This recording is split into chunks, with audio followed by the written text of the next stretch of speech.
Hello friends, how are you? I hope you all are doing well. और जैसा कि आप यहाँ देख रहे हो, हम आज लाइट टॉपिक डिस्कस करने वाले हैं। एंड ये बेसिकली क्लास 10 के लिए है, बट यहाँ हम बिल्कुल बेसिक से स्टार्ट करेंगे। तो क्लास 10 के वैसे स्टूडेंट जिनके बेसिक्स भी क्लियर नहीं है वो भी क्लियर हो जाएगी। ये हमारी फर्स्ट सेगमेंट की जो वीडियो है, सेगमेंट 1, ये बिल्कुल आपको बेसिक से बिल्कुल सिंपल से स्टार्ट करूँगी मैं, ठीक है। और हम इसके टफेस्ट लेवल तक जाएंगे। जैसा कि आपको पता है, आपने लाइट तो क्लास 7, 8, 9 में भी पढ़ा है, ठीक है। बट ये क्लास 10 का जो है लाइट टॉपिक, वो थोड़ा उससे डिफ़िकल्ट है। बट हम यहाँ बिल्कुल बेसिक से स्टार्ट करेंगे ताकि जिनको ज़्यादा आइडिया नहीं है इस चीज़ के बारे में, या जो पहले के टर्म्स कुछ भूल चुके हैं, वो भी आपका कवर अप हो जाएगा। सो हमारे साथ बने रहिए, बिल्कुल अच्छे से इस वीडियो को देखिए। और आपको कोई भी डाउट हो तो आप वो पूछ सकते हो, ठीक है। तो आज हम डिस्कस करने वाले हैं बेसिकली डेफिनेशन ऑफ लाइट, कि लाइट होती क्या है एक्चुअल में, reflection of light, propagation of light, and what are the applications of rectilinear propagation of light. So मैं अब फर्स्ट टॉपिक स्टार्ट करने जा रही हूँ। आप सबने ये ज़रूर अपने डे टू डे लाइफ में किया ही होगा, हर कोई करता है, करना भी चाहिए। जब आप अपने रूम से बाहर निकलते हो तो आप क्या करते हो? यस, आप सारे लाइट्स एंड फैंस, मतलब जितने भी आपके रूम में इलेक्ट्रिक एप्लायंसेस हैं वो सारे आप ऑफ कर देते हो। ये ज़रूरी भी है, हमें सेव करना चाहिए, इलेक्ट्रिसिटी हमें सेव करना चाहिए, ठीक है। तो एक रिस्पॉन्सिबल सिटीज़न होने के नाते हम ये करते तो हैं। लेकिन अब जब आप वापस से रूम में आते हो तो आपको वो रूम डार्क मिलता है, उस रूम में आप कुछ नहीं देख पाते हो। तो सबसे पहले आप रूम में एंटर करते हो तो क्या करते हो? लाइट्स ऑन करते हो। उसके बाद अगर समर सीज़न है तो आप फैंस भी ऑन करते हो। अगर आपको एंटरटेनमेंट का मन है तो आप टेलीविज़न ऑन करते हो, ठीक है। तो सबसे पहला काम तो आप लाइट्स ऑन करते हो, ठीक है। तो जब आप अंधेरे रूम में एंटर किए, जब लाइट्स ऑन नहीं थी, तो क्या आपने कुछ देखा अपने रूम में? कुछ दिखा आपको आपके रूम में? नहीं, वो हम कुछ देख नहीं पाते हैं because of the absence of light. जैसे कि आप फर्स्ट फिगर में देख रहे हो, और जैसे ही आपने रूम का लाइट को ऑन किया, आप अपने रूम में सारी चीज़ों को ऑब्जर्व कर पा रहे हो because of the presence of light, जैसा कि आप सेकेंड फिगर में देख रहे हो।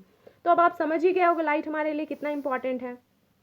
हमारे आसपास बहुत सारी चीज़ें हैं, हमारा वर्ल्ड इतना ब्यूटीफुल है, वो सारी चीज़ों को हम क्यों देख रहे हैं, कैसे देख रहे हैं? सिर्फ और सिर्फ लाइट के वजह से देख रहे हैं। सो लाइट है क्या चीज़ है एक्चुअली? लाइट एक तरह की एनर्जी है, ठीक है। लाइट एक तरह की एनर्जी है। Light is a form of energy. और ये हमारी हेल्प कैसे करती है?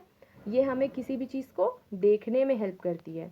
तो बस इन्हीं दो बातों से हमने लाइट की डेफिनेशन निकाल दी। Light is a form of energy which give a sensation of vision. यहाँ हमें कुछ बहुत लेंदी डिस्कशन नहीं करना है इस पर। सिंपली ये एक इलेक्ट्रोमैग्नेटिक वेव है, रेडिएशन बोल सकते हो आप, जो हमें किसी भी चीज़ को ऑब्जर्व करने में हेल्प करती है।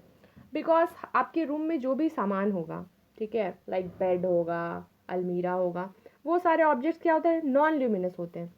उनके पास अपनी कोई लाइट नहीं होती है जो वो इमिट कर सके। तो जब लाइट रे उन पे फॉल करती है, तभी उस चीज़ को हम ऑब्जर्व कर पाते हैं। ये हम देखेंगे किस तरह से कोई भी ऑब्जेक्ट हम लाइट के ही प्रेजेंस में क्यों ऑब्जर्व कर पाते हैं, ठीक है। तो सबसे पहले यहाँ आप देखो, इस डायग्राम में आप क्या देख रहे हो? एक सन है, डिफरेंट कलर्स ऑफ लाइट है, एक एप्पल है, और एक पर्सन है। तो यहाँ आप क्या देख रहे हो? सन से डिफरेंट कलर्स ऑफ लाइट निकल रही है। सन से क्या डिफरेंट कलर्स ऑफ लाइट निकलती है? नहीं। सन से तो हम देखते हैं कि वाइट कलर की लाइट निकलती है। बट ये जो वाइट कलर की लाइट है वो डिफरेंट कलर्स ऑफ लाइट्स की क्या होती है? मिक्सचर होती है। ये वाइट लाइट के स्प्लिट होने से हमें डिफरेंट कलर्स ऑफ लाइट मिलती है। आपने रेनबो तो ऑब्जर्व किया ही होगा, जब बारिश होती है, धूप होता है, तो फिर जब सन के जो रेज हैं, ठीक है, सनलाइट को वाटर ड्रॉपलेट्स क्या कर देती है? स्प्लिट कर देती है 7 कलर्स में, जिसे हम वेवग्योर भी बोलते हैं। यहाँ आप देख ही रहे हो, डिफरेंट कलर्स है, वॉलेट है, इंडिगो है, ब्लू है, ग्रीन है, येलो है, ऑरेंज है, रेड है। तो जब ये वाइट लाइट फॉल कर रही है एप्पल पे, ज़रूरी नहीं है कलरफुल ही लाइट फॉल करे, मतलब वाइट लाइट यहाँ बस इसलिए आपको दिखाया गया है जिससे आप समझ सको कि जो वाइट लाइट है वो 7 कलर्स ऑफ लाइट्स की क्या है, मिक्सचर है, ठीक है। तो यहाँ आप देख रहे हो कि जब ये वाइट लाइट यानी कि सनलाइट एप्पल पे फॉल कर रही है तो वो एप्पल के सरफेस से स्ट्राइक करने के बाद रिफ्लेक्ट हो जा रही है, वो उससे स्ट्राइक होने के बाद रिटर्न हो जा रही है और वो हमारे आईज तक रीच कर रही है, then we are able to see the apple. इसे बहुत सिंपल एग्जाम्पल्स हम समझते हैं, आप सबने कभी ना कभी बॉल से तो खेला ही होगा, ठीक है। तो जब आप किसी बॉल को वॉल पे थ्रो करते हो तो आप क्या देखते हो, वो आपके पास ही वापस लौट कर आती है, it return backs to you. In the same way यहाँ हम जब सनलाइट को देख रहे हैं, जब वो एप्पल पे फॉल कर रही है तो एप्पल के सरफेस से टकराने के बाद वापस लौट रही है, ठीक है। तो जो ये रे ऑफ लाइट इंसिडेंट कर रही है किसी ऑब्जेक्ट पे उसे हम क्या बोलेंगे, इंसिडेंट रे। और ये जो रे ऑफ लाइट किसी ऑब्जेक्ट से टकराने के बाद वापस लौट रही है उसे हम क्या बोलेंगे, रिफ्लेक्टेड रे, ठीक है। तो यहाँ आपने अब समझ लिया होगा कि किस तरह से हम किसी चीज़ को देख पाते हैं, किसी ऑब्जेक्ट को ऑब्जर्व कर पाते हैं। इस प्रोसेस को रिफ्लेक्शन ऑफ लाइट कहते हैं, ठीक है। तो हम रिफ्लेक्शन ऑफ लाइट को किस तरह से डिफाइन कर सकते हैं, reflection of light is the phenomena in which when light ray fall on an object after striking the surface of the object it bounces back, this is called reflection of light। Clear है। सो यहाँ आप definition देख ही रहे हो, ठीक है। इससे आपको ये क्लियर हो जाएगा कि हम कैसे किसी भी चीज़ को ऑब्जर्व कर पाते हैं, कोई भी चीज़ हमारे लिए विजिबल कैसे है। Clear. So come to our next topic. अब ये जो लाइट रे ट्रैवल करती है इसका पाथ क्या होता है, क्या ये सीधे सीधे चलती है, क्या ये टेढ़े मेढ़े चलती है, या फिर ये सर्कुलर चलती है, मतलब लाइट रे किस तरह से ट्रैवल करती है, किस पाथ में ट्रैवल करती है। यहाँ आप एक्टिविटी में 2 फिगर देख रहे हो। फर्स्ट फिगर में हमने एक स्ट्रेट ट्यूब लिया है, सेकेंड फिगर में हमने एक बेंड ट्यूब लिया है, एक कैंडल है और हम उसे ऑब्जर्व कर रहे हैं।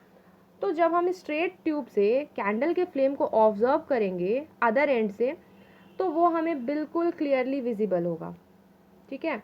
और सेकेंड फिगर में आप जैसा कि देख रहे हो, जब आप कैंडल फ्लेम को अदर एंड से ऑब्जर्व करने की कोशिश करोगे तो because the tube is bend from the middle, बीच में एक ऑब्स्ट्रक्शन आ जा रहा है, बेंड पार्ट एक ऑब्स्ट्रक्शन का काम कर रहा है ट्यूब का, जिसके वजह से वो लाइट रे ट्रैवल करते हुए ट्यूब के एंड तक नहीं पहुंच पाएगी और इसलिए वो हमें विजिबल नहीं होगी।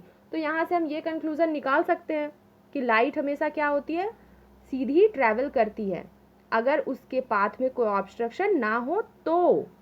और सेकेंड फिगर में हम क्या देख रहे हैं, उसके पाथ में ऑब्स्ट्रक्शन आ गया इसलिए लाइट ट्रैवल करके अदर एंड तक नहीं आई और इसलिए वो हमारे लिए विजिबल नहीं हुई। सेकेंड एक्टिविटी में आप देख रहे हो यहाँ भी 2 फिगर है, 2 केस डिस्कस किए हुए हैं।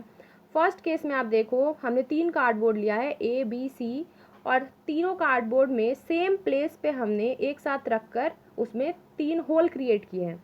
अब हम सामने एक कैंडल रख देंगे और उसे इस तरह से पोजीशन में लाएंगे जिससे कि वो फ्लेम हमें तीनों होल से होता हुआ लाइट रे ट्रैवल करता हुआ पास होकर वो हमारे आईज तक पहुँचेगा और वो हमें क्लियर दिखेगा। अब जब आप सेकेंड केस में देखोगे वहाँ पे हमने क्या किया, सब कुछ सारा अरेंजमेंट हमारा सेम है, फर्स्ट के जैसा ही है, बस हमने चेंज कहाँ किया है, मिडिल वाला जो कार्डबोर्ड है हमारा कार्डबोर्ड बी उसे हम थोड़ा ऊपर शिफ्ट कर देंगे। तो यहाँ क्या होगा, वो जो तीनों होल इससे पहले एक लाइन में थे अब वो एक लाइन में नहीं रह जाएंगे। अब हम यहाँ पे चेंज क्या ऑब्जर्व करेंगे, जब कैंडल का फ्लेम कार्डबोर्ड सी के होल से ट्रैवल करता हुआ बी तक तो पहुंचेगा, बट बी में वो होल क्योंकि अब ऊपर शिफ्ट हो गया है तो वो बी क्या हो जाएगा, बी एक ऑब्स्ट्रक्शन का काम करेगा यहाँ और लाइट रे बी को क्रॉस नहीं कर पाएगा और इस वजह से वो हमें विजिबल नहीं होगा। क्लियर। तो यहाँ हम क्या देख रहे हैं, बी कार्डबोर्ड बी एक ऑब्स्ट्रक्शन का काम कर रहा है और जिसके वजह से हम ये कंक्लूड कर सकते हैं कि लाइट रे क्योंकि हमेशा सीधी ट्रैवल करती है, अगर वो जिगजैग ट्रैवल करती होती तो वो ऊपर या नीचे कहीं से भी ट्रैवल करके वो हमारे आईज तक पहुंच जाती, और हम क्योंकि बोल रहे हैं कि वो हमेशा सीधी ट्रैवल करती है इस वजह से वो कार्डबोर्ड बी के दूसरे ओर नहीं जा पा रही है, ठीक है। तो इस प्रॉपर्टी को क्या बोलते हैं, ये लाइट की एक्चुअली एक प्रॉपर्टी है कि वो किसी सेम मीडियम में अगर कोई इंटरफेरेंस नहीं है तो वो हमेशा स्ट्रेट लाइन में ही ट्रैवल करती है। इस प्रॉपर्टी को हम बोलते हैं रेक्टिलिनियर प्रोपगेशन ऑफ लाइट। यहाँ आप देख सकते हो, light travel along a straight line without any interference in its trajectory, यानी कि उसके पाथ में अगर कोई इंटरफेरेंस नहीं आएगा, कोई रुकावट नहीं आएगा, तो वो हमेशा एक सीधी लाइन में ट्रैवल करेगी, वो एक स्ट्रेट लाइन पाथ फॉलो करेगी।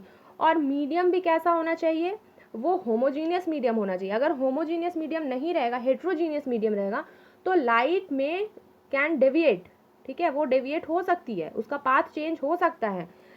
होमोजीनियस बोलने का मतलब ये है कि जैसे कि अगर लाइट रे एयर में ट्रैवल कर रही है तो उसका मीडियम एयर ही होना चाहिए। अगर वो वाटर में ट्रैवल कर रही है तो उसका मीडियम वाटर ही होना चाहिए, तभी वो स्ट्रेट लाइन ट्रैवल करेगी।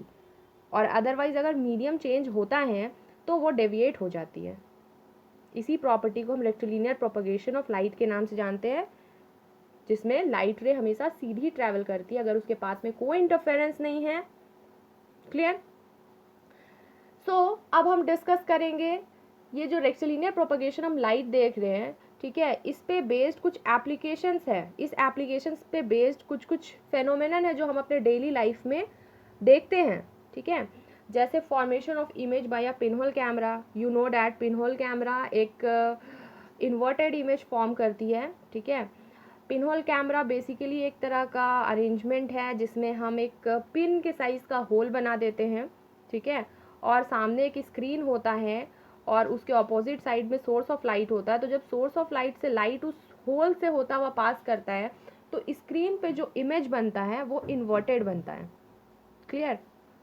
तो यहाँ भी rectilinear propagation of light applicable है। नेक्स्ट आप देख रहे हो फॉर्मेशन ऑफ शैडो। आप सबने ये तो फील किया ही होगा अपने डेली लाइफ में, सबने अपना अपना शैडो देखा होगा।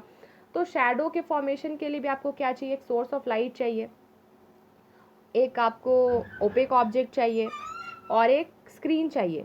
तो जब सोर्स ऑफ लाइट से लाइट फॉल करती है, ओपेक ऑब्जेक्ट उस लाइट को पास होने नहीं देती है, बिकॉज वो ऑब्जेक्ट क्या है, ओपेक ऑब्जेक्ट है। और ओपेक ऑब्जेक्ट की प्रॉपर्टी है कि वो लाइट को पास होने नहीं देती है। ट्रांसपेरेंट ऑब्जेक्ट से लाइट पास हो जाती है, ट्रांसलूसेंट ऑब्जेक्ट से लाइट पार्शली पास होती है। ये सब चीज़ आप पहले पढ़ चुके हो, ठीक है।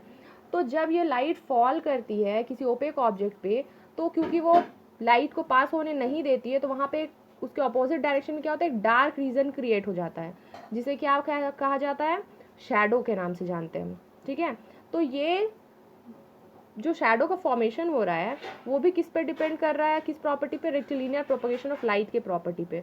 क्योंकि लाइट सीधी ट्रैवल कर रही है, इस वजह से लाइट उस ओपेक ऑब्जेक्ट के बैक में पहुंच नहीं रही है।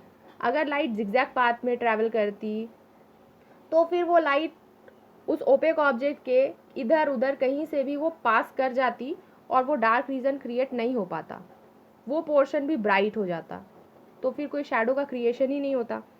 नेक्स्ट है इक्लिप्स फॉर्मेशन। आप डेली लाइफ में सुनते ही हो, कभी लूनर इक्लिप्स होती है, कभी सोलर इक्लिप्स, सूर्य ग्रहण चंद्र ग्रहण जिसे हम बोलते हैं। तो इसका फॉर्मेशन भी इस रेक्टिलिनियर प्रोपगेशन ऑफ लाइट के प्रॉपर्टी पे ही डिपेंड करता है। होता क्या है, जब सन, मून और अर्थ, ठीक है, तो जब मून सन और अर्थ के बीच में आ जाती है तो मून एक ऑब्स्ट्रक्शन का काम करने लगता है यहाँ पे, ठीक है। और उस ऑब्स्ट्रक्शन की वजह से सन रेज, सनलाइट वो अर्थ पे पहुँच नहीं पाती है, ठीक है। जब ये तीनों एक ही लाइन पे हो जाते हैं तो सन की लाइट अर्थ पे पहुँच नहीं पाती है और इस वजह से क्या होता है, सोलर इक्लिप्स का फॉर्मेशन होता है, ठीक है।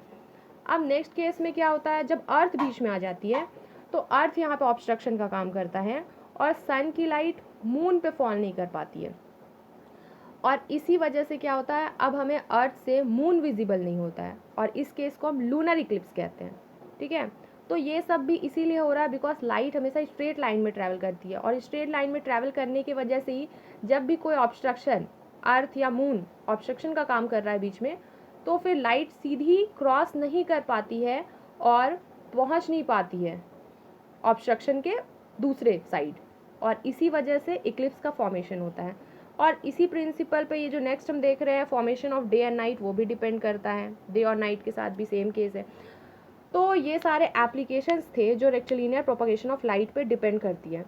अब हम नेक्स्ट ये देखेंगे कि कौन कौन से क्वेश्चंस हैं जो हमारे आज के टॉपिक पे बेस्ड है, ठीक है। Like define light, definition of light तो हमने बहुत सिंपल क्रिएट कर लिया है। It is a form of electromagnetic radiation which give a sensation of sight और vision. Next one is what do you mean by reflection of light. Reflection of light is a phenomena in which when light fall on an object after striking the surface of the object, it reflected back or it bounces back. This process is called reflection of light. Next one is explain the term rectilinear propagation of light. Rectilinear propagation of light is the property in which light travel in a straight line path without any obstruction in its trajectory in a homogeneous medium. And the last one is write 3 applications of rectilinear propagation of light. So it is very simple: formation of shadow, formation of eclipse, formation of day and night. So I hope आप सबको आज का topic clear है। जैसा कि मैंने पहले ही बोला था कि ये बहुत बेसिक है, ठीक है। आपको ये पता भी होगा और नहीं भी पता होगा तो ये आपके लिए बहुत हेल्पफुल है। आगे के टर्म्स जो हम डिस्कस करने वाले हैं, लॉज ऑफ रिफ्लेक्शन अपने नेक्स्ट सेगमेंट में, वो सब आपको क्लियर हो जाएगी। हमारे आज के टॉपिक आपके लिए बहुत हेल्पफुल होगी, ये बहुत बेसिक्स थी, ठीक है। सो अगर आपको कोई डाउट हो इस पर तो आप मेरे से पूछ सकते हो। Thanks for watching the video.